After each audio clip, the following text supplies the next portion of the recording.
word for today, worthy, and here to discuss it, Shayne Stanfield. Good morning, Shayne. Hey, Morning, Shane. guys. Thanks for having me. So let's begin by recapping what Jesus has to say about being worthy in today's gospel. Whoever loves your father or mother more than me is not worthy of me, and whoever loves your son or daughter more than me is not worthy of me, and whoever does not take up his cross and follow after me is not worthy of me. Now, this may seem a bit harsh, and we'll get into that a little bit. But this may also seem a bit confusing for those of us who have a healthy Christian understanding of ourselves. You might be saying to yourself, I'm a sinner, and because of that, I thought that I'm always unworthy of Christ. In fact, if you're Catholic, you may even recall that we profess this at each and every Mass. Lord, I am not worthy that you should enter under my roof. And yet it seems that Christ is saying here that I'm somehow worthy as long as I love my parents and kids less.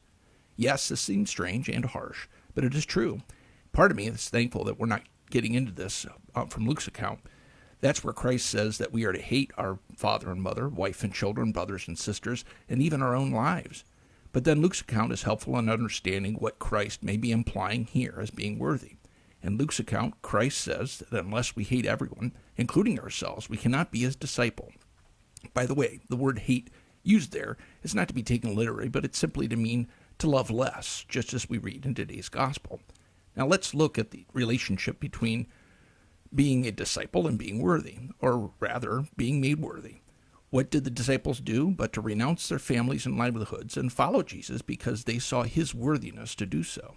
Of course, they didn't understand his divinity until years later, but they understood his mission for God, and of course, they knew the worthiness of God. And we should know this as the infinite worthiness of God. I just ran across an article and the following quote that helps sum this up. To be worthy of the infinite worth of Jesus is to see and savor him as infinitely worthy. Let me repeat that. To be worthy of the infinite worth of Jesus is to see and savor him as infinitely worthy.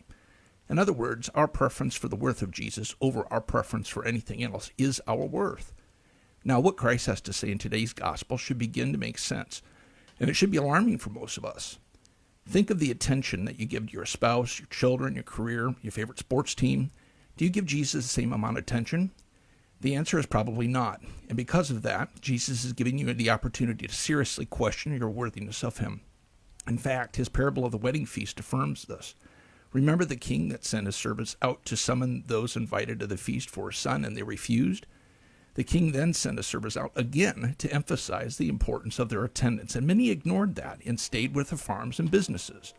What was his response? He said those who were invited were not worthy to come. And he then filled his hall with all but one who really understood what was at stake. That one was cast into the darkness outside, where those that initially refused the invites remained, which is where they all were subject to wailing and grinding of teeth. The king is God the Father, and the king's son is obviously Jesus, and you are again being invited out of merciful patience to attend a very real eternal wedding feast. Be worthy by giving this invitation more attention than anyone or anything else in your life. It's an invitation to begin here and now to enter into the love of your life forever. Be worthy by loving Jesus as the true love of your life forever. And yes, that really should be more than anyone else. I love it, Shayne. And look, as you pointed out, yes, we actually can become worthy through believing in the one who is actually worthy. Amen. That's it. Amen. Through our belief and trust in him. Thank you, Shayne Stanfield.